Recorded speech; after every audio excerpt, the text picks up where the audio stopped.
Scorpio Sky, Christopher Daniels, Frankie Zay, collectively known as SoCal Uncensored or SCU! This is Catch, Hook, and Shoot, the worst podcast I've ever been on. Word.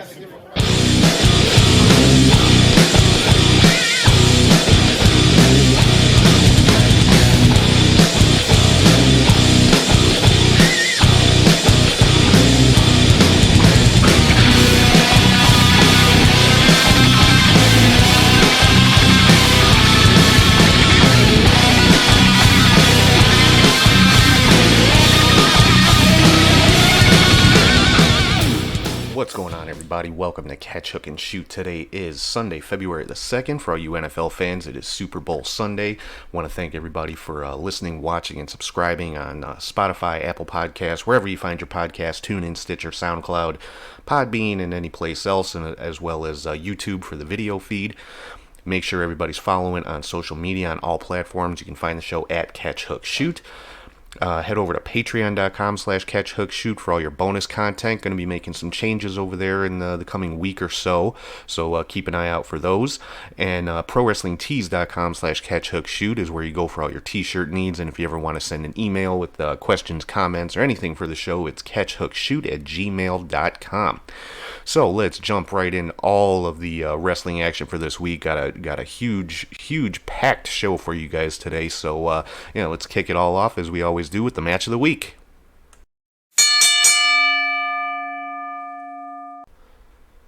So this week's match of the week might be a little controversial, so to speak, as far as what my pick is, and that is the Men's Royal Rumble from last Sunday. I know a lot of people had some complaints about it, weren't real happy with the way the match started, but I think pretty much everybody liked the way the match ended. And I, personally, I thought the match told a great story. It showed Brock, obviously, as that monster heel, like they always do. He had 13 consecutive eliminations, so he entered at number 1 and eliminated numbers 2 through 14, pretty much as they came in. And then number 15... obviously was Ricochet, was able to last until number 16 came in, which was Drew McIntyre, who was the one to eliminate Brock Lesnar and ultimately win the match and gain that main event spot at WrestleMania. So I thought, for being a 30-person match, it told a good story to build up to that WrestleMania main event and to the eventual winner of the Royal Rumble in Drew McIntyre. But a lot of people not happy with all the eliminations from Brock and some of the people who were eliminated. Like, I was really, really looking forward. The one thing I was disappointed with was that part of those 13 eliminations were John Morrison and Kofi Kingston, because these are the two guys that, have that reputation of avoiding elimination in some very, very creative ways. And we hadn't, up to this point, seen both of them in the same Rumble doing that kind of crazy stuff, and I was really hoping to see a spot or two like that from those two guys, and obviously it didn't happen because Brock eliminated both of them in pretty quick fashion. So that for me was the one disappointing thing, but that's just a personal thing. But I think overall it was one of the better Royal Rumble matches that there have ever been. So that is my pick for this week's match of the week, and that's the Men's Royal Rumble from last Sunday. So moving right along into the next segment of the show, my three I guess favorite spots or highlight spots from the week, and of course I am talking about the 3 count. So number 1 on the 3 count this week, I don't think there's any doubt this is probably the biggest highlight of the week, and that is the return of Edge. Now, I've talked a lot about this over the last couple months since these rumors started swirling about Edge coming back, and how I didn't think it was a good idea. I didn't want to see him come back, and I still hold to that. I mean, I know that neck injury that he had suffered, is something that can, it can. It can cause a lot of issues, down the line, especially as you get older and your body continues to take that pounding. But, he said he had that second neck surgery. He obviously got medically cleared and, came back in the Royal Rumble, had an amazing showing, was in the final 3, came out on Raw. I'll get into that in a little bit. But, I'm happy to say that I was wrong, that he was able to come back, because Edge is one of my all-time favorite WWE wrestlers. and it's awesome to see him back. Apparently, the details of his contract, which, take it with a grain of salt. I mean, this is what's being reported by the dirt sheets out there and everything, but apparently it's a 3-year contract. Basically, it's $3 million a year for 25 appearances and 3 matches per year. So that is a great deal. It's very, very limited. So it's going to minimize the punishment and the abuse that he puts on his body. But I think we all know 3 matches a year from Edge, he's going to go out there and give it 1,000%. So, in 3 matches, he could very well be taking the same amount of pounding that he would on a full schedule, just because of the way that he works. But I'm really looking forward to seeing Edge back in the ring. Sure, we're going to see him at WrestleMania. Again, I'll get into that in a little bit. But welcome back, Edge. I love it. Now, number 2 on the 3 count, I touched on a little while ago. Brock Lesnar eliminating 13 consecutive entries in the Royal Rumble. Started off at number 1 and eliminated numbers 2 through 14. And I would have to think it's got to be record time for that many eliminations. I think there was a couple reasons that they did this. Number 1, obviously, to show Brock's dominance yet again. And number 2, the 13 eliminations, that ties the record set by Braun Strowman at the greatest Royal Rumble, which was one of the Saudi Arabia shows that WWE has put on. And I think the reason they did it is so that they can say that the record was at least set or tied in a regular Royal Rumble match at the official Royal Rumble pay-per-view, rather than kind of what most people look at as a glorified house show at the greatest Royal Rumble match. So I think that I think the reason for Brock doing that was twofold: to again show his dominance, and to have that record be at least tied on the actual Royal Rumble pay-per-view.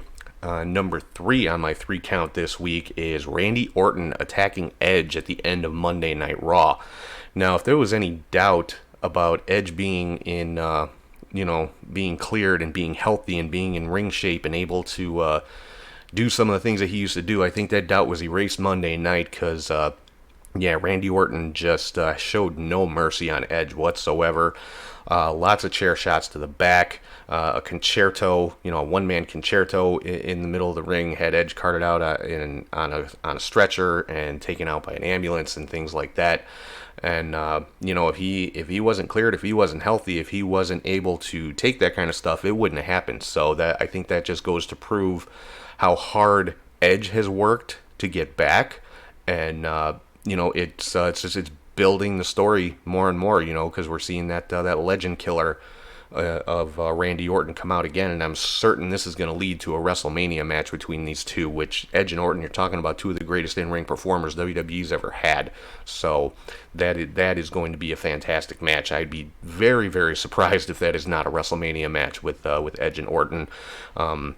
Talked about Edge's contract a couple of minutes ago, 25 appearances, 3 matches per year, so I'm sure as it gets closer to Mania, he'll come back from that injury, confront Orton, and set up the match for WrestleMania. So can't wait to see the build for that one, because like I said, Edge, one of my all-time favorites, and I'm thrilled to see him healthy enough and in phenomenal shape to come back. I mean, he just looks-wise, he looks to be in better shape than he ever has in his career. So can't wait to see Edge versus Orton at WrestleMania. Moving into the WWE news and rumors for the week, a lot of injuries going on. AJ Styles suffered a shoulder injury at the Royal Rumble. It took a spear from Edge, and it wasn't anything that Edge did, but AJ just, really, really was trying to sell it as such a devastating maneuver, and just basically took a bad bump, landed square on his shoulder, and separated his shoulder. So, hopefully he'll be back for WrestleMania. I'm sure, as long as it's not more severe than, separated shoulder. I don't think it's anything that requires surgery or anything like that. So I think, we'll see AJ back in time for WrestleMania. Also on Raw, we saw Drew McIntyre officially challenge Brock Lesnar for the main event of WrestleMania. And then we saw Brock, attack McIntyre. No big surprise there. So that I think should be the main event. That should be the match to close out the show. There's been some talk going around that Paul Heyman and Vince McMahon are having a bit of a disagreement as far as which match should close WrestleMania. Heyman obviously wants Drew and Brock, and apparently Vince wants Roman Reigns and The Fiend, which is the rumored Universal title match. So, I mean, I think everybody knows Vince has final say in this, but, hopefully Paul Heyman can exert his influence and get Vince to change his mind. I know that's asking for a miracle, but we'll have to see. But in my opinion, I think it should be Drew and Brock to close out WrestleMania, because Brock Lesnar, and McIntyre as well, obviously, but Lesnar, despite all the squash matches and things that he puts on, is capable of having a great match with a great opponent. I mean, go back and look at the match he had with Finn Balor. Look at the matches he's had with AJ Styles and things like that. And, so Drew versus Brock could put on easily a 5-star match, in my opinion. So we'll have to see how that plays out. Moving over to NXT, Pete Dunne and Matt Riddle are the winners of this year's Dusty Classic, and they'll be challenging for the Tag Team Championships at the next NXT TakeOver coming up in Portland at the end of the month. And also found out we're going to see Tommaso Ciampa getting his shot to get Goldie back from Adam Cole. So, TakeOver Portland shaping up to be a pretty good takeover, and this one I believe this one is a standalone. Usually, or not usually, but most times takeovers accompany a WWE pay-per-view, but this one is standing on its own. So I'm looking forward to that. Should be just based on what we're seeing so far, it's going to be a great takeover, which is no surprise from NXT. On the SmackDown side, we got a new Intercontinental Champion in Braun Strowman, his first singles title in WWE, long overdue. Defeated Shinsuke Nakamura this week on SmackDown. Nakamura's title reign, I gotta say, was a bit disappointing, and that's nothing, to do with Nakamura. The blame for that is not on him. It's just the way that the mid-card titles are booked, it's almost like they're kind of an afterthought. The Intercontinental title, the U.S. title, I don't think there's enough emphasis and enough importance put on them, and that's on the writers and the bookers and the people that are putting all this together. It's not on the wrestlers that are carrying those belts. Also on SmackDown, we saw The Miz and John Morrison win a Fatal 4-Way Tag Team match to earn a Tag Team title shot at the next Super Showdown coming up in Saudi Arabia. So that should be an interesting match with Miz and Morrison taking on the New Day. Also some WWE corporate news. Co-presidents of WWE, George Barrios and Michelle Wilson, are out, have been basically fired by Vince McMahon. And the backlash from that is has not been pretty. WWE stock lost $1 billion since that since the news of this broke. And I mean, the very concept of that is mind-boggling, that a company can lose $1 billion and still be viable. It just goes to show how big the WWE truly is. But and apparently there was no succession plan in place, to replace them. So we'll have to keep an eye on this, because it just was a bit of a surprise. It was kind of sudden. Normally when president or CEO of a company is going to be leaving, I mean, typically you have a plan in place. There's some kind of notice. It's like, okay, 30 days, 60 days, whatever, and so-and-so is going to be leaving and so-and-so is going to be taking over. And that didn't happen that way with WWE. So, we'll definitely have to keep an eye on that. Apparently the Revival have requested their releases again from the WWE. And, they were not granted the first time, obviously, but here in the last couple of months, WWE has granted some releases to some superstars that had been requesting them, so we'll have to see if the Revival get theirs as well.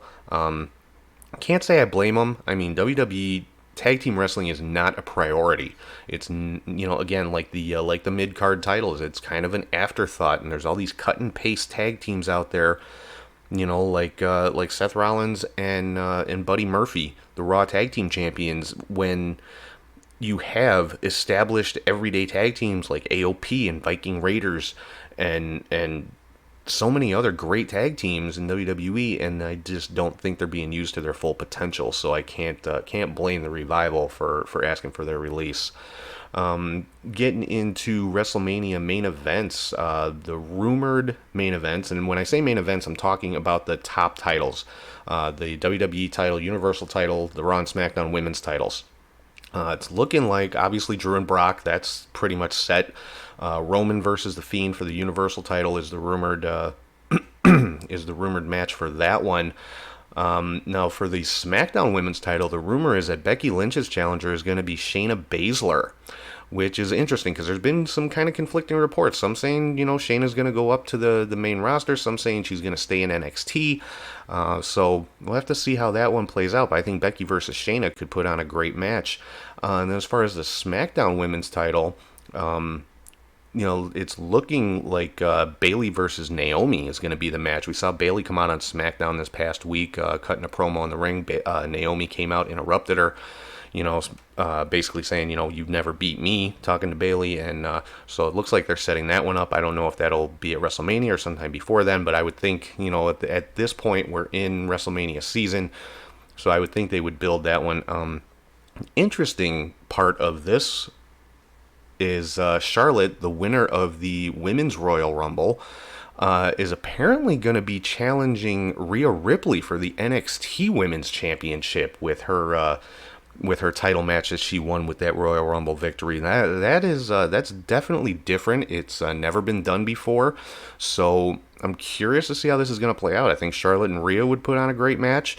It would be very cool to see the NXT title defended on the main show of WrestleMania. So I'm looking forward to seeing this one play out. Another rumor going around is that Christian is going to be returning as part of Edge's feud with Randy Orton. Now, which side he's going to be on is yet to be seen, obviously. And obviously, this is just a rumor. Who knows? But, of course, Edge came back, so, of course, people are going to be wondering about Christian coming back. So, I mean, I'm not opposed to it. On either side, him and Edge work fantastic together, and they were fantastic rivals as well. So I think he could definitely add a new dimension, a new wrinkle to that feud.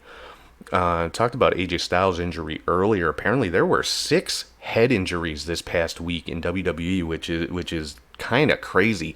I mean, you had Marcel Bartel and Alexander Wolf and Roderick Strong all suffered head injuries at the Worlds Collide event, and then on Monday Night Raw, you had Samoa Joe, Rey Mysterio, and Riddick Moss all suffer head injuries. And I mean, when it comes to concussions, you're talking, it could be, days or it could be months that these guys are out. And for it to happen to 6 guys in the span of really just a couple of days is crazy.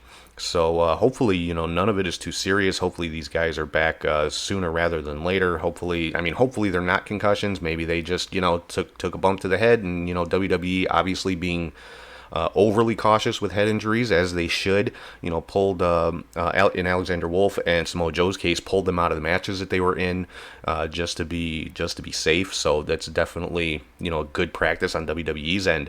So hopefully it's not anything too serious with any of these guys.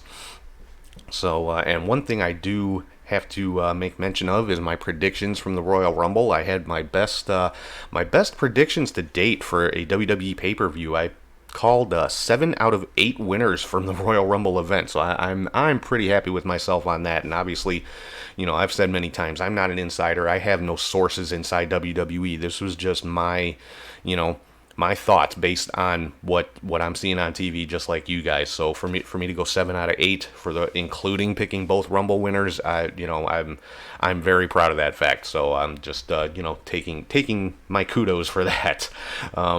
Also, interesting note from the Royal Rumble is there was apparently a confrontation backstage between Matt Riddle and Brock Lesnar. Now, Riddle, of course, has been calling out Lesnar on social media, saying he wants to be the one to retire him and all this kind of stuff. And apparently they had a confrontation backstage. Wasn't anything, nothing physical. It was basically just Brock saying, you might as well stop saying my name because you and I are never, ever going to work together. Now, some people are saying this was a work to set up, something with these two guys. Some are saying it was a shoot and it's never going to happen. Apparently there was a directive sent down in NXT for NXT wrestlers to stop calling out Raw and SmackDown wrestlers on social media. So who knows where this is going to lead, if anywhere. Just thought that was a little interesting tidbit there.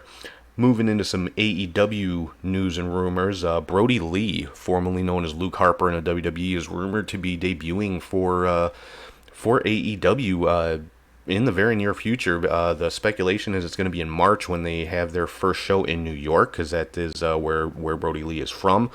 So I think you'd get the best reaction there. So I'm looking forward to that. I cannot wait to see Brody Lee on a big stage, without the handcuffs on, because apparently Vince McMahon was never very high on Luke Harper, which I don't know why. In the ring, the guy is phenomenal. He's got a great look. A lot of people say he reminds them of Bruiser Brody, which I can definitely see that. So I think him and AEW would be a great fit. Coming up this week on AEW, Cody is set to take his 10 lashes from MJF. So that should be hard to watch. That's probably the best way I can put it. We've also got an 8-man tag team match coming up on AEW this week. The Young Bucks teaming with the AEW tag team champions Kenny Omega and Hangman Page, taking on the Butcher and the Blade along with the Lucha Brothers. So that should be, I'm looking at that one to steal the show this week. That should be a great match. Definitely an early contender for match of the week. Moving into some New Japan news, it's rumored that New Japan is in talks now with Viceland for a new TV deal. Viceland, of course, the network that airs Dark Side of the Ring and another show called The Wrestlers. So New Japan apparently talking to them about getting back on TV in the U.S., which would be great. I miss watching New Japan. I don't have the New Japan World streaming service just because I can't get every streaming service in the world, guys. But, I would love to see New Japan back on TV. We've also got some new champions in New Japan. Shingo Takagi defeated Hiroki Goto for the Never Openweight title at New Beginning in Sapporo Night 1. And the Guerrillas of Destiny regained the IWGP Heavyweight Tag Team titles from Finjuice at New Beginning in Atlanta. Moving on to Ring of Honor, talked about it a couple weeks ago, or last week maybe, about Marty Scurll re-signing with Ring of Honor, and he also apparently is taking on the role of head booker, and he's wasting no time in, if this is in fact his doing, wasting no time in trying to revamp Ring of Honor and get the fans to come back. Ring of Honor is reintroducing the Pure Championship. Now, for those of you guys that aren't familiar with old school Ring of Honor, the Pure Championship was kind of a secondary title. Last person to hold it was Daniel Bryan, defeated Nigel McGuinness for it to unify the Pure Championship and the World Championship. But matches for the Pure Championship are contested under what's called pure rules. No closed fists, and each wrestler is only allowed 3 rope breaks. So, like, say you're in a submission hold, you get a rope break, you get use the rope to break up a pinfall, and then maybe to break another submission hold, and then that's it. After that third rope break, it doesn't count anymore. So if you're in a submission hold, the ropes aren't going to help you. If you're in a pin, the ropes aren't going to help you. So it's some interesting rules, but that's being brought back on April 10th and 11th. There's going to be a tournament held April 10th in Columbus, Ohio, and April 11th in Pittsburgh.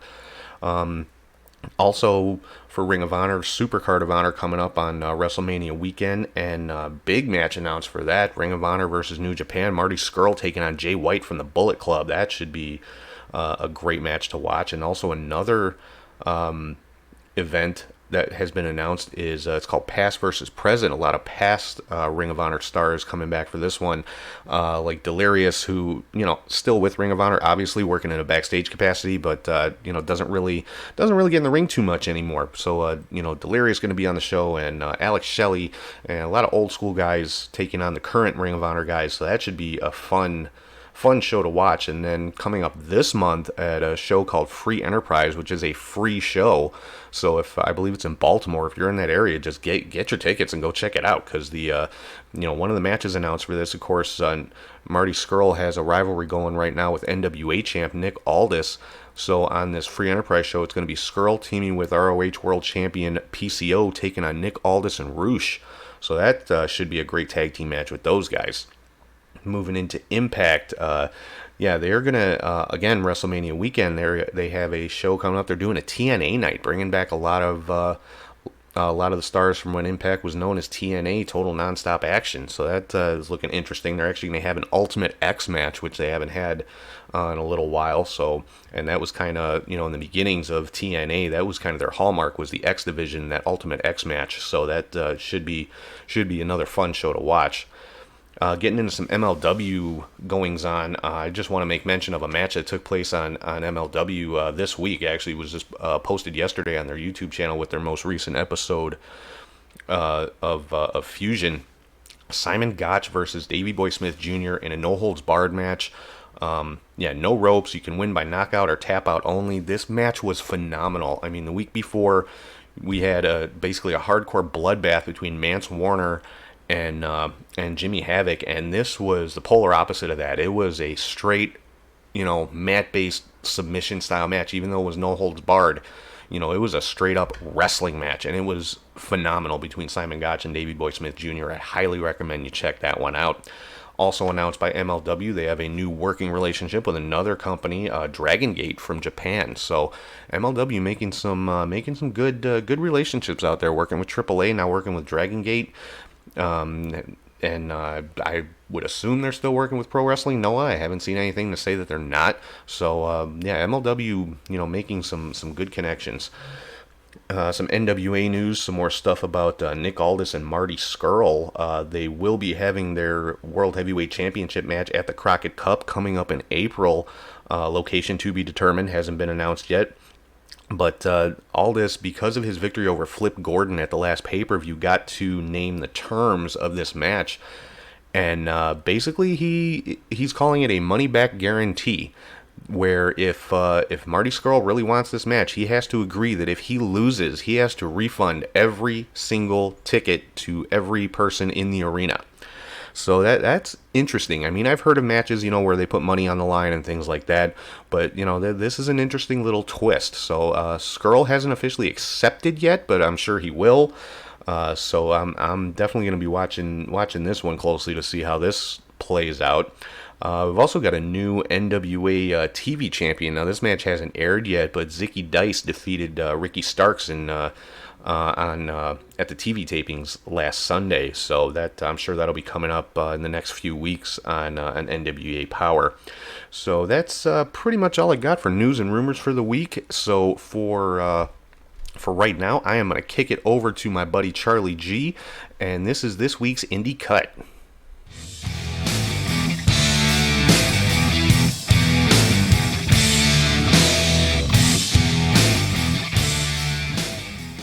Hey there, wrestling fans. I am Charlie G with your Indie Cut. Let's start off with AAA Gear 2020. We Are Born to Fight Tour from January 25th. The show started off with a touching tribute to La Parka, with the owner and all the wrestlers in the ring, most sporting some type of La Parka symbol. I wish I understood more of the words that were coming out, but it was still touching nonetheless. Now on to a mixed tag championship with the champions Lady Maravilla and Viano III Jr. retaining in a four-way against Big Mami, Nino Hamburguesa, Lady Shani, and Dinastia, Kyra, and Ariz. This was just a wild match all over the arena, with Lady Maravilla stealing the win over Nino, hitting a second rope when Nino hit a second rope splash on Ariz and Dinastia. Then Viano hitting a double stomp on Nino as he was pinning them for Lady to pin Dinastia to steal the victory. It was a cool segment. This Lady winning, okay. After the match, the AEW Stronghearts beat down Nino and Big Mami. So I guess AAA and AEW are still kind of working together. Next we had Taya, Mr. Iguana, and Masquerita Sagrada defeating Abismo Negro Jr., La Hydra, and Demas, with Masquerita pinning Demas. Which is kind of funny when he's like 5'0" and Demas is this big monster. After the match, they were paying tribute to Masquerita Sagrada for his 20 plus years of wrestling. But Rush and his faction came out to destroy him and take his mask, as they like to do, just as he was about to put on a special mask that he was given. Next we had Ponder Del Norte defeating Octagon Jr., Mrs. Seas Jr., and Dragonbane, with Coda Jr. pitting Dragonbane. After the match, Hannes came out to beat down Mrs. Seas Jr., winning his mask and respect. So that's a long rivalry between both families, so we shall see how that goes. Next we had Pagano, Aerostar, and Drago defeating Blue Demon Jr., Chessman, and Monster Clown by DQ when Blue Demon used a hammer on Drago's face. Nasty shot.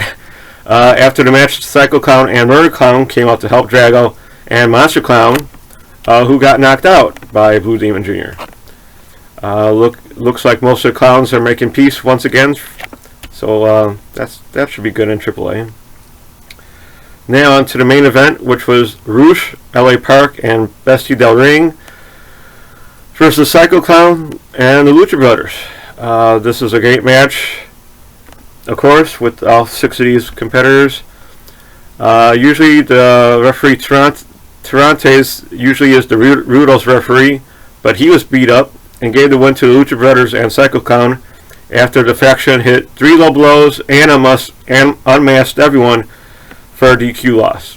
I was surprised to actually see them be DQ'd, but maybe things are changing in AAA. It was a good match, good overall show, but this is a lousy ending. A couple DQ wins at the end of the show, kind of like this, fell flat. Thank you to AAA English Twitch channel for someone to help with some interpretations. With all the match run-ins, it seems like they're setting up a lot of storylines for the year. The next promoted show is February 8th, so check it out if you can. It will be on both Twitch channels. In some sad AAA news, Maxwell, who was 39, had a heart attack on January 20th, who asked for 4 days prior to it. As the last report, he is in stable condition, and prayers go out to Maxwell for a speedy recovery. Now for the FSW Future Stars of Wrestling No Escape show, also on the 25th. The FSW tag titles were on the line with the Champions Project Body Count, which consists of Joe Graves and Hammerstone, losing to Shogun Jones and Special Surprise Kenny King, with Jones landing a reverse roll-up and a kingside kick on Graves to become the new tag team champions. Then the No Limits champion, Remy Marcel, lost his title to Ice Williams in a steel cage match. It was an okay match. For the main event, Killer Cross in what was said to be his final FSW match, versus Funny Bone, also in a steel cage. Cross hit 2 Tombstone suplexes for the win, and a decent send-off steel cage match. Cross gave an emotional goodbye after 6 years starting in the same arena, seeing he doesn't know where he is going next, but he hopes you all come with him. I know I will be one of them.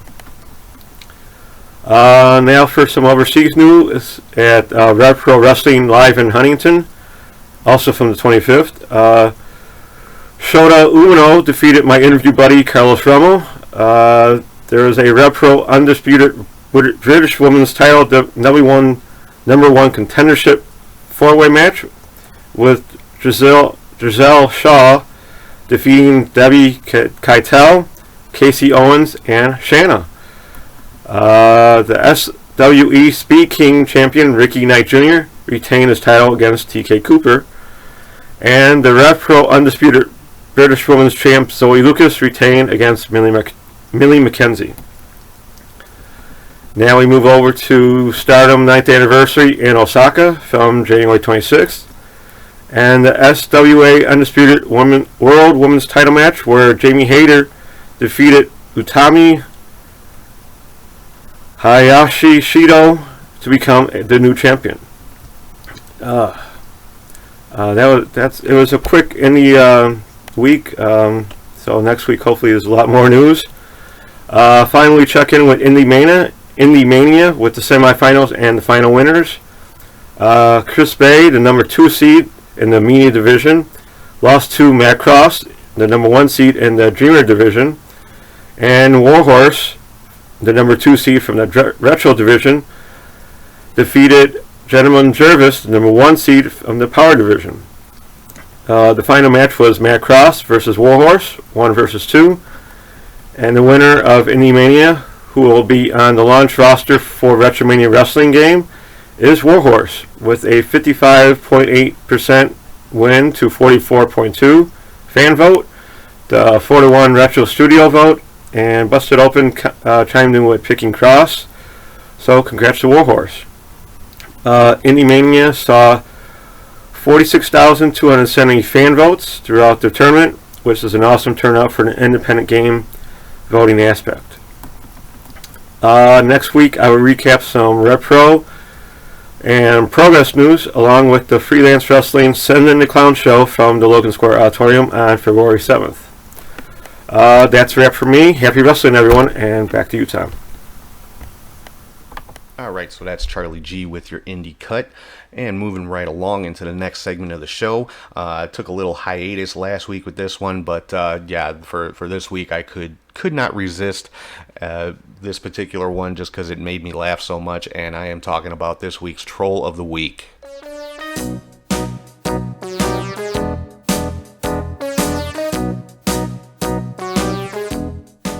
Alright, so the Troll of the Week this week is CM Punk, and this is not me calling out Punk, for being a dick or anything like that, like I normally do with the Troll of the Week. I'm making him Troll of the Week. This is a good Troll of the Week because it made me laugh, and it was just, Punk just, kind of tongue in cheek, and it made me pop. That's the best way I can put it. After it was announced that the co-presidents of WWE had been let go, George Barrios and Michelle Wilson, Punk posted on Twitter basically saying, oh, how do I get an interview? And I mean, if you follow the story of CM Punk, him just even asking that question, I mean, you cannot get more smart-assy than that. And I thought it was hilarious. I loved it. And just that one sentence, how do I get an interview to be president of WWE? I thought it was great. And you know what? They could do a lot worse than CM Punk for the new president. Let's just put that out there. But yeah, so this week's Troll of the Week, on a good note, this is actually, me giving kudos to CM Punk, that you can look at this as an award this week, because it's a good thing. This week's Troll of the Week is CM Punk. All right, so moving right along, the next segment of the show, I actually had an interview just this past Friday with Warrior Wrestling promoter Steve Tortorello. They've got a show coming up on February the 15th, Warrior Wrestling 8. Again, as usual, just a stacked card. It's going to be an amazing show.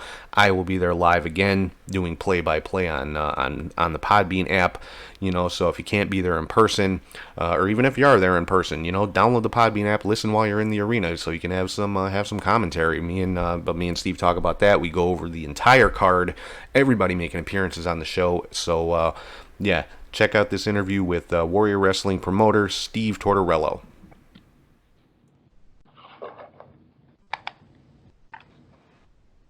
All right, what's up, everybody? This is Tom with Catch, Hook, and Shoot, and I am talking right now live via Skype with the promoter of Warrior Wrestling, Mr. Steve Tortorello. How you doing today, Steve? I am great, Tom. Thank you for having me back. Always love talking to you and love having you out at Warrior shows.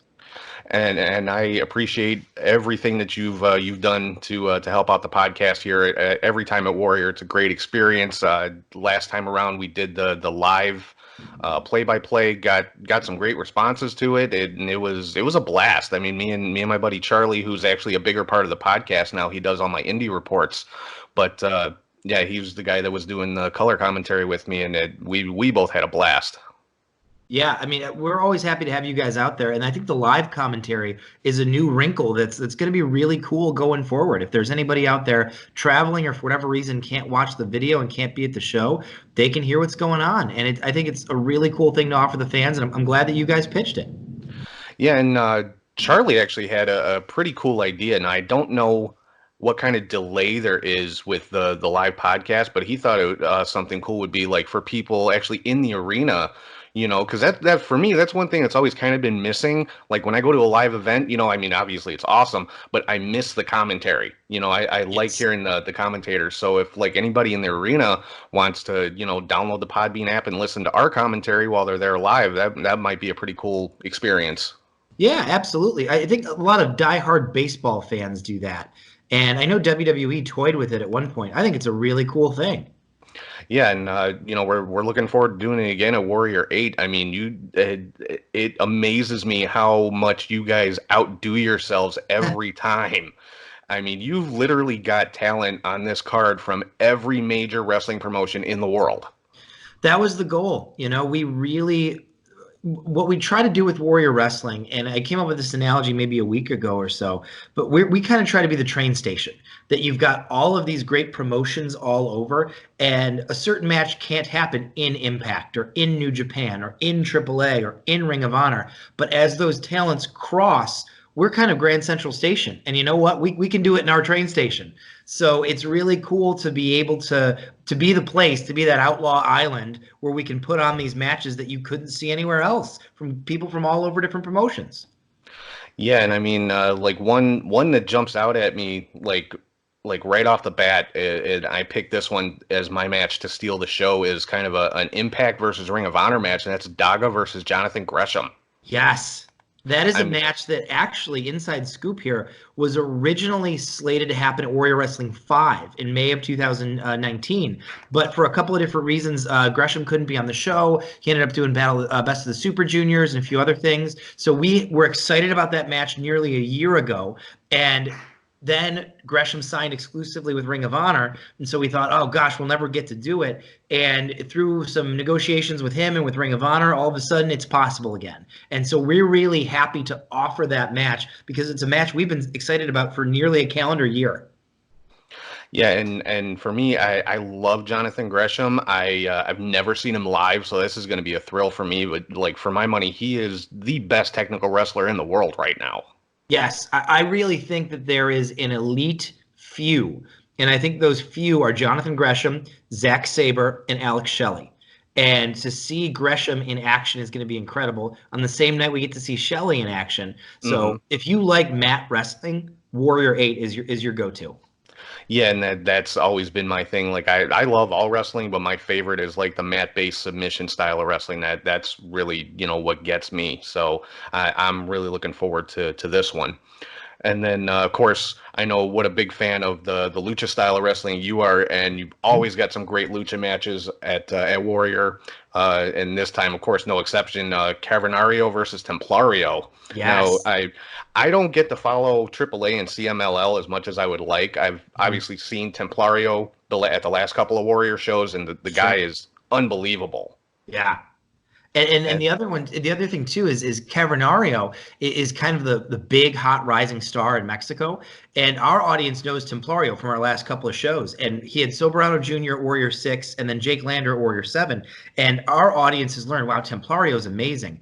They haven't, most of our audience hasn't seen Cavernario yet, and so mhm. when these two go at it, it's going to be a really incredible spectacle. This is something that you talked a minute ago about Gresham and Daga as possibly stealing the show. The people that know Lucha have said to me the exact same thing you just said. Oh, Cavernario and Templario, nothing else has a chance. So we're excited. Anytime we have a show where you have a couple of matches that are going to be competing for that, the action is going to be pretty incredible. Yeah, and another one that's kind of a clash of promotions. This one being Impact and AEW slash MLW, the Rascals and the Stronghearts. Yes.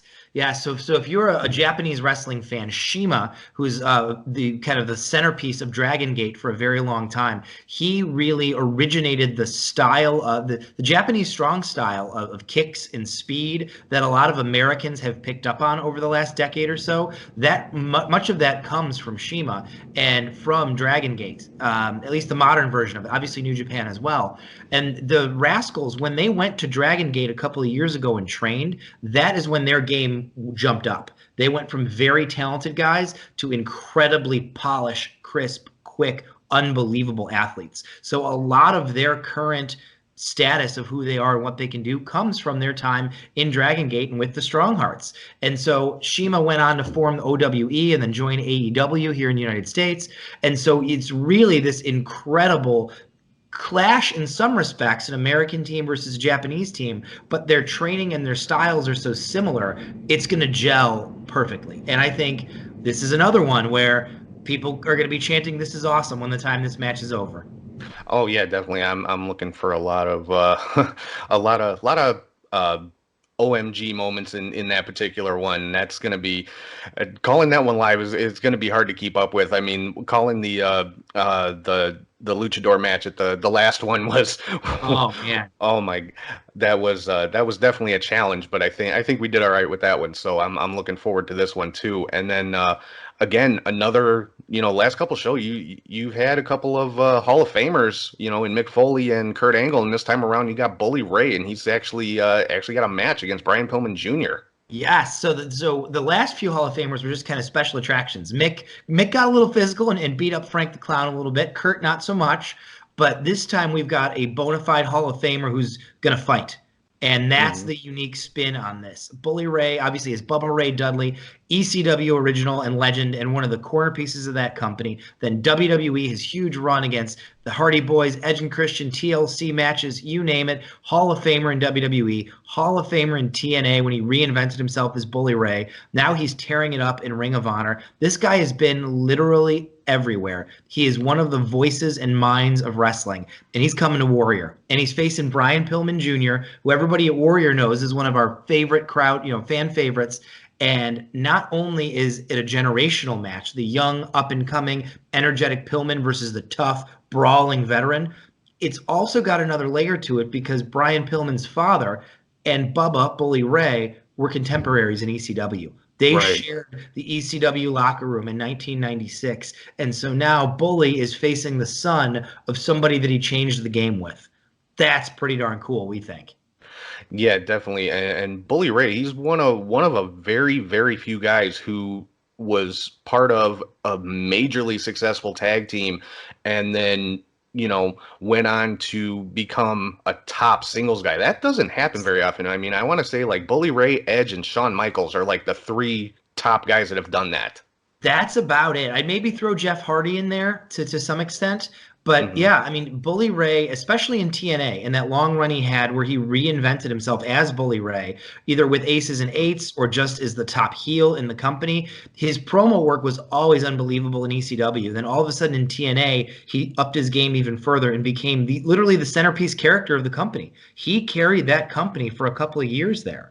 And Hmm. it's really incredible to see. And then he's been able to shift back into tag team wrestling a little bit back with WWE. And now in Ring of Honor, he's kind of become the elder statesman, the evil heel elder statesman, but Right. really another centerpiece of that show. So here's a guy who has been at every level, done every facet of the game, and he's probably still doing his best work right now. So we're just thrilled to have him. Yeah, and I can't wait, and I'm sure he would pound me into the ground for saying this, but I have met Bully in person. Despite his character that he does not turn off most of the time, he is a really really nice guy. Yeah. Usually, if you get a guy who's really smart and really understands things and works with other people, that tends to translate into being a good guy in general. Hmm. And Pillman Jr. I mean, I for me, he's my absolute favorite young up and coming wrestler right now. Like I watch MLW for Brian Pillman Jr. Yes. The first time I saw Brian Pillman Jr. was on a Black Label Pro show about a year and a half ago, maybe even longer. And I knew his name, obviously. I knew Brian Pillman's son was wrestling now. And he was still kind of green at the time, but he just had some intangible. There is something about him that when he walks out and when he does everything, this kid is a star. He is just a star. I feel the same way about Brian Pillman Jr. as I did when I saw young Tessa Blanchard in 2017. She's Hmm. just a star. And Pillman, I'm shocked at this point that he hasn't gotten picked up by an AEW or a WWE or somebody yet. I know he's got the MLW contract, but I wouldn't be shocked if AEW comes knocking. And if I was them, I would. Yeah, yeah, definitely. I definitely expect him to see him on the. He's already on a fairly big stage with MLW, but I expect to see him on an even bigger stage sooner rather than later. Agreed. You can't keep, as long as everything keeps progressing, you cannot keep a star like that down. Yeah, and then moving into what I'm thinking might be the most fun match of the night is the Impact Tag Team Champions, the Yep. North, taking on the Space Pirates. When you said fun, I knew exactly which match was next. Yeah, I mean, the first time I ever saw the Space Pirates was at Warrior Wrestling, and the one guy, I'm like, is he really wrestling with a monkey mask and a tail? But it's entertaining, and you can't take your eyes off of it because, either despite the gimmick or because of it, the guy is great. Both of them are great. Yes. I mean, it is the first time I ever heard of Space Monkey was in 2016, and he was going to be at a Chikara show that I was going to see at the Logan Square Auditorium. And I had heard of the gimmick before. I'd seen him on some posters, and I was like, really? Space Monkey? Hmm. All right. And then within 30 seconds of him walking through the curtain, I went, oh, never mind. This guy's incredible. I Yeah. mean, he's a great athlete. He's a great wrestler, and the gimmick makes it all better. It doesn't detract from. I mean, it just is perfect. And Hmm. Shane Saber is the pirate, and then they came together. It's ridiculous. You describe it and you listen to it and you think this sounds ridiculous, and then you see it and you go, nope, it's amazing. Yeah, exactly. And then, of course, the North, like I said, Impact Tag Team Champions. I mean, both of, again, two amazing athletes, two great wrestlers in the ring. So I'm looking forward to that one. Like I said, I think that one's just going to be a lot of fun. Pure fun, because the space pirates like to have fun, and the North are tough, but they're both incredible tag teams. So it's going to be fun action, fun hijinks. I'm just going to get the popcorn and watch this one. Yeah. And then, so moving on, next here, you talked about Alex Shelley a few minutes ago. He's taking on, was originally supposed to take on Amazing Red, but because of injury, Red is being replaced by Ren Narita. Correct. So if you're a New Japan fan, Ren Narita was in the battle, or excuse me, the Best of the Super Juniors. I always Hmm. want to say battle, the Best of the Super Juniors this past May. He's a young lion who's really got a huge upside. He is like watching Brian Pillman now in the United States and thinking about the star that Pillman's going to be in the US. That's Ren Narita in New Japan. This is a guy who has every tool. He feels like a star. He's a great in-ring worker. He's come through the incredible New Japan dojo. He's just waiting to break out. In a year or two, when he's New Japan IWGP Junior Heavyweight Champion, when he's having burners against Hiromu Takahashi and Will Ospreay, you're going to say, I saw him in a high school gym in Chicago Heights. This guy has the rocket on his back. Yeah, and he's taken on a veteran, one of the greats, in Alex Shelley, and Alex Shelley most recently on NXT. So you can even say, you've got a WWE star on this show, to literally include every company on the planet right now. Absolutely. So Alex Shelley is still unsigned. He doesn't have a contract, but he did do a match on NXT and is potentially working more with them. So you've got an active NXT guy taking on a New Japan guy. Where else do you see that? Yeah, and you don't. It doesn't happen. So I mean, this is why I continually say Warrior right now for me is the best independent out there. I mean, you're not gonna find a card like this anywhere else. Yeah, that's the goal. When Eric and I and we talk with Michael Casting, Kyle Breskowitz, and a bunch of our other buddies, when we lay these shows out, we ask ourselves, would we drive to Cleveland for this show? Would we Hmm. drive to Milwaukee for this show? And we have to hit that threshold before we make that our show. And so we really set out to do top to bottom the absolute best job we can. And we're excited with what we put together. And so am I. I honestly, I can't wait. I know it's coming up in 2 weeks. It can't come fast enough. But and then before we get into the craziness of the two main events, we've got one more match here. Robert Anthony with Frank the Clown, of course, Mm-hmm. taking on Warhorse. So Yes. this should be an interesting one. Yeah, interesting is the right word, because if you've followed Warrior shows before, obviously Frank the Clown has been a presence at every single Warrior show, despite our best efforts. Hmm. And Robert Anthony is who he manages, and so they've been together at Warrior, gosh, 3, 4, 5, and 7. And Robert Anthony, the Ego, is a fantastic wrestler. He's wrestled lucha, he's wrestled WWE style, indie style. He can do anything. And Warhorse is the current I would say king of the indies. Warhorse and Oh, Danhausen definitely. have really established themselves as true characters that you cannot miss. We were lucky enough to have Danhausen last show, and this show we're lucky enough to have Warhorse. And he is really a guy who has found his voice and found his character in the last year. And I think this match is going to be exciting. Just like Space Pirates versus the North, this is going to be a lot of fun. Yeah, definitely. And I've only seen like clips of Warhorse online. I can't wait to see him live. 'Cause like you said, he is the hottest guy on the indies right now. So I can't wait for this one either. I can't wait for this whole card. I keep saying that, but it's true. We're excited. I was at Black Label a few weeks ago and saw Warhorse versus Kylie Ray, and on a card that included some incredible wrestlers, I thought it stole the show, and it wasn't even close. He just has something special, just like Pillman, and it's really cool to watch.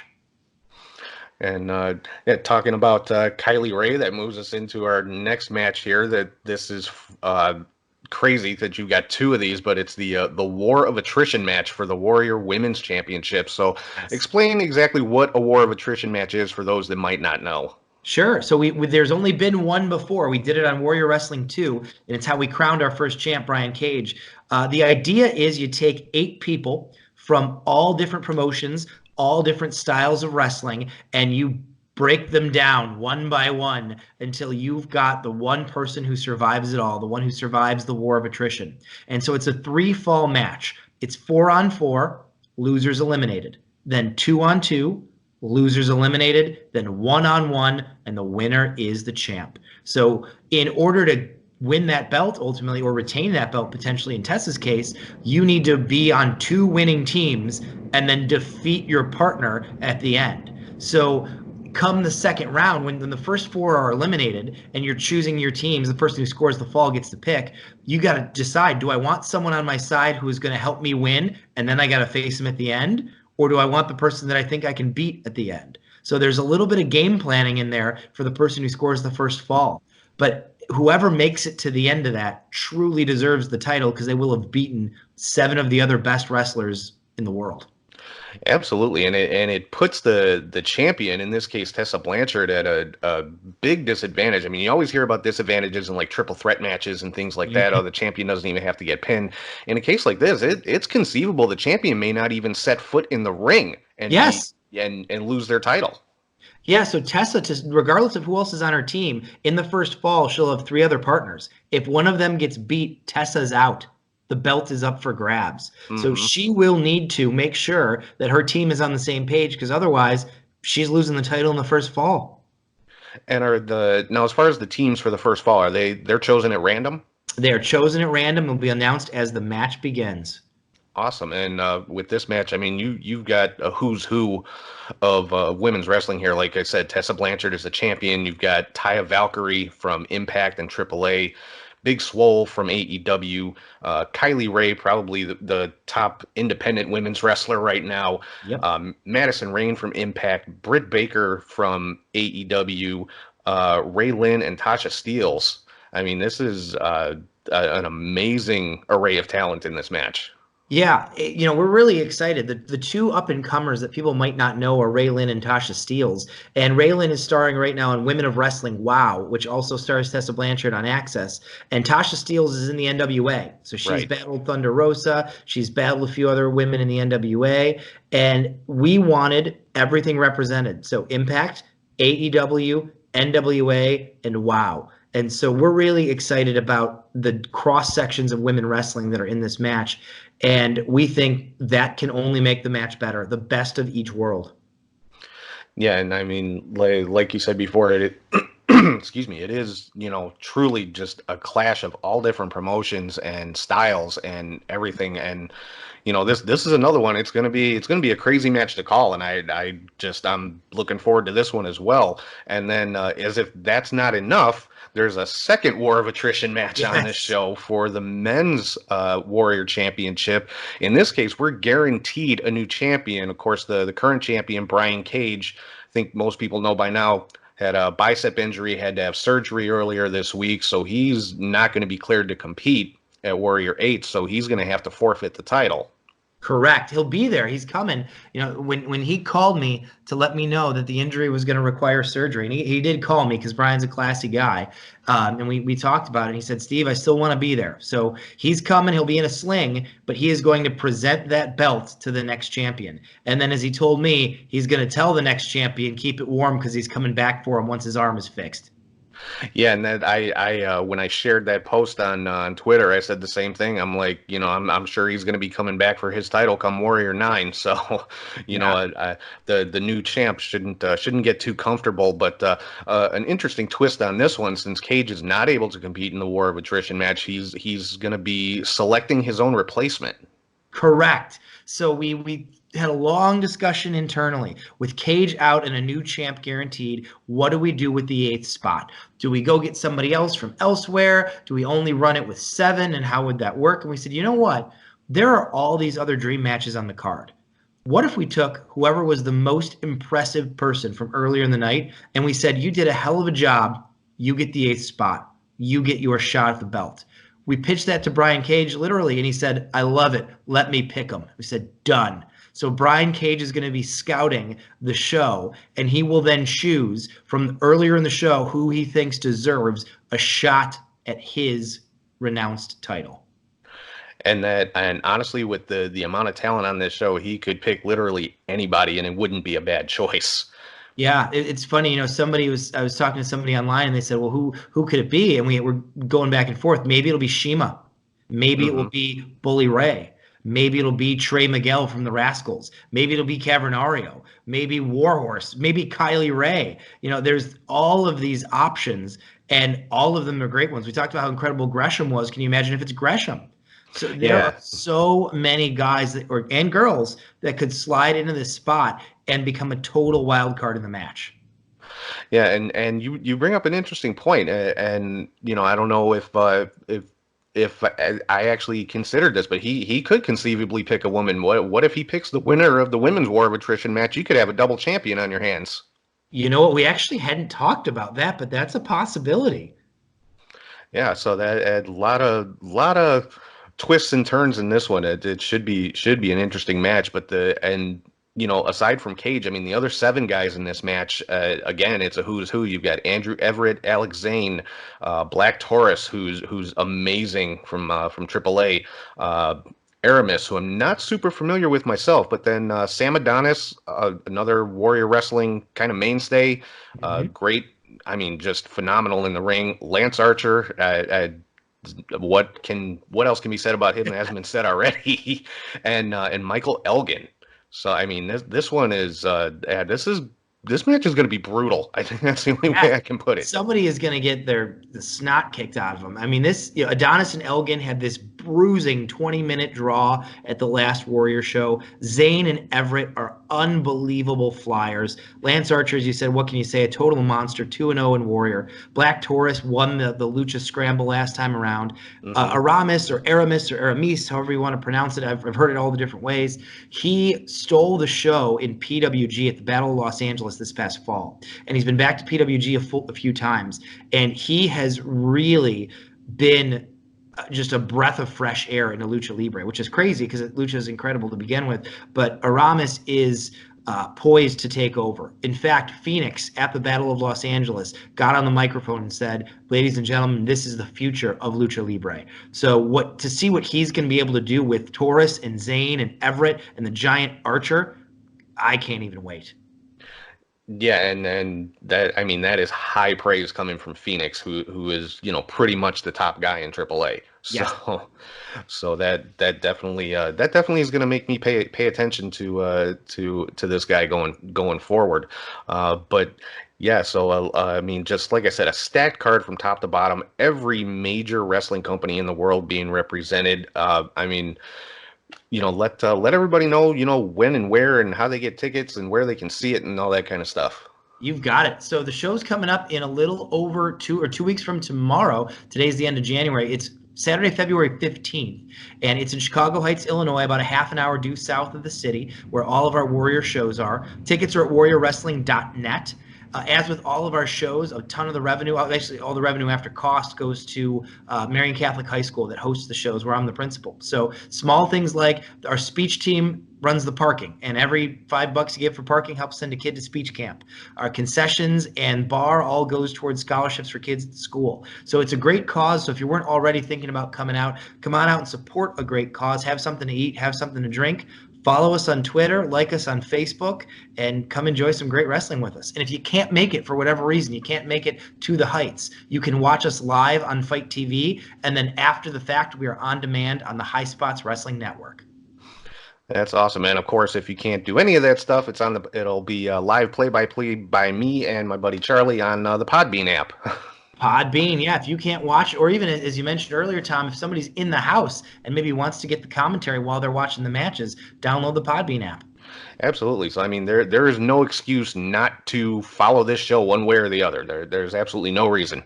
Yeah, if you like wrestling, and this is usually our goal, that if you like wrestling, we've got mat style wrestling, we've got lucha wrestling, we've got indie wrestling, we've got high flying wrestling, we've got women's wrestling, we've got a WWE Hall of Famer. There is something for you if you like wrestling. If you can't find something you like on this show, I just don't think you like wrestling. And I would tend to agree because I've been to I think every show since Warrior 5, and I've never seen a bad match, never had a bad time. And one thing we didn't talk about, the VIP Fan Fest before the Yes. show. That is one of our hallmarks we've been doing since the very beginning. It's $100, which seems expensive. Oh my gosh, it's $100. But for your $100, you get an autograph from and a picture with every single star on the show. At last count, that is 40 wrestlers, including Alicia Atut from Canada and MLW, our guest hostess. So you get 40 autographs and pictures. That's $1.50 per person, per wrestler. And we're going to have a broken table. You can take a broken table picture with Bully Ray. We're going to have both the Impact belt and the Warrior Women's belt. You can take a double champ picture with Tessa Blanchard. You get to meet everybody, hang out with everybody, catch up with Tom and the other podcasts and various vendors. It really is a wrestling party. So if you are anywhere in the area, don't just come to the show. Come out early for the Fan Fest. You will not regret it. Yeah, and I've got to say, the first Warrior show that I went to, I went as a fan. That was before I started, participating, so to speak. But I mean, everybody there is awesome. The wrestlers are just amazing, and it's not like going to a Comic-Con or something like that where you're just kind of herded through like cattle, to snap the picture and move along. You actually get that minute or so to say hi and talk and shake hands and get your picture and get your autograph and just walk around and just meet everybody and check out the merchandise and things like that. It's an awesome time for like you said, if you're a wrestling fan, there is going to be something there for you. Yeah, our goal is to make it a wrestling party. Like you said, not a cattle meet and greet at a big con, but a party. Hang out, talk to people, talk to this. And one of the things that's so cool for me is seeing people who have come to all the Warrior shows who have now made friends with some of the guys that are on all the shows. So with Pillman or Adonis or Tessa, and they see them again at the show and pick up a conversation they left off on 2 months ago. And it's really cool. We've hopefully created this wrestling party atmosphere. And you definitely have. I mean, it is one of Warrior events are honestly some of my favorite events to go to. So keep doing what you're doing, please. Yeah, hey, we're not going anywhere. We're going to keep it up, and we need people to come on out and enjoy the show so we can keep doing that. And again, thank you for the opportunities you've given me as far as having the podcast at the Fan Fest, and then this last time doing the commentary and doing the commentary again for Warrior 8. It's it's always just it's a great time, and honestly, it's great experience for me. I love it every time. We're so happy to have you. Always happy to talk wrestling with you, and let's keep doing it forever. Absolutely, sounds good to me. But yeah, I think that pretty much wraps us up here. We've been going for about a half an hour. I'm sure you want to get started enjoying your weekend, and I'm sure you've got busy 2 weeks ahead of you coming up on Warrior 8 on the 15th of February. So yeah, again, Steve Tortorello, promoter for Warrior Wrestling, principal of Marian Catholic High School. February 15th, 5 p.m. is the VIP Fan Fest, 7 p.m. bell time for the event. get to Marion Catholic High School, catch it on the Fight app, catch it on Podbean if you want to just hear the audio. I mean, yeah, it's the best indie show you're going to see, and if you can make it out, it's the best value for your money you're going to find anywhere. Thank you very much. I appreciate that. That's what we're shooting for. So we won you over. Now, if you're Oh, listening absolutely. and watching and you're not yet won over, come give us the shot to do it on the 15th. All right, Steve. Thank you very much for coming on the show again. My first third-time guest. I know last time I told you were my second two-time guest, and you weren't real happy about that. But yeah, you're my first three-time guest. So I always appreciate you taking the time. I always have a good time talking to you. So yeah, I will see you on February the 15th. Sounds good. All right. Thanks a lot, Steve. Thanks, Tom. All right, so that's Warrior Wrestling promoter Steve Tortorello. Remember, February 15th in Chicago Heights, Marion Catholic High School. If you're in the Chicago area, go to warriorwrestling.net, get your tickets. It's Valentine's Day weekend. If your significant other is a wrestling fan, this is an amazing gift to get them. You're not going to find a better independent wrestling show anywhere, and it's honestly an amazing value for your money with the prices that they charge and everything that you get for that price. So again, warriorwrestling.net for your tickets. Also, we'll be airing on the Fight app, and also you'll get live audio play-by-play on the Podbean app done by me and Charlie G. So no excuse for missing this show. Definitely check it out on one of those platforms. Be there live, watch the pay-per-view. Listen live on Podbean, but check this show out because it's going to be the best indie show anywhere. So, yeah, that's what can I say about Warrior that I haven't said before? So, moving on to my next segment of the show, quickly becoming one of my favorites. I don't think fastly is a word, but quickly becoming one of my favorites is because it's so much fun, and I'm talking about the Fantasy Booker.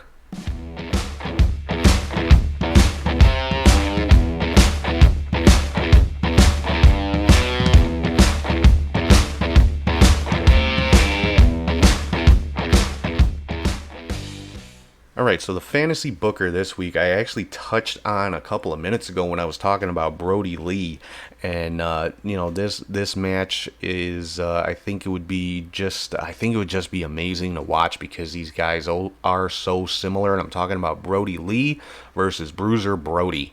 I mean, between size, look, style, it'd be a hard hitting, fast-paced match because both guys, Brody Lee and Bruiser Brody, rest his soul, phenomenal athletes. In addition to being just huge, hard-hitting bruisers, for lack of a better word. So yeah, that's my Fantasy Booker for this week. I'm not gonna delve too much into it. I want you guys just to imagine, especially you old school wrestling fans who have had the chance to see Bruiser Brody, or even you don't even have to be an old school wrestling fan. Go on the WWE Network, watch some old world class matches with Bruiser Brody, and watch this guy work, and tell me he wouldn't put on a phenomenal match with Brody Lee, formerly known as Luke Harper. So yeah, that is your Fantasy Booker for the week. Bruiser Brody versus Brody Lee. Just God, what could have been if these guys were around in the same generation. So moving on to basically the last segment of the show, and this one, again, I don't think this is going to be too popular of an opinion, but that's kind of the point, and of course I am talking about the weekly hot take.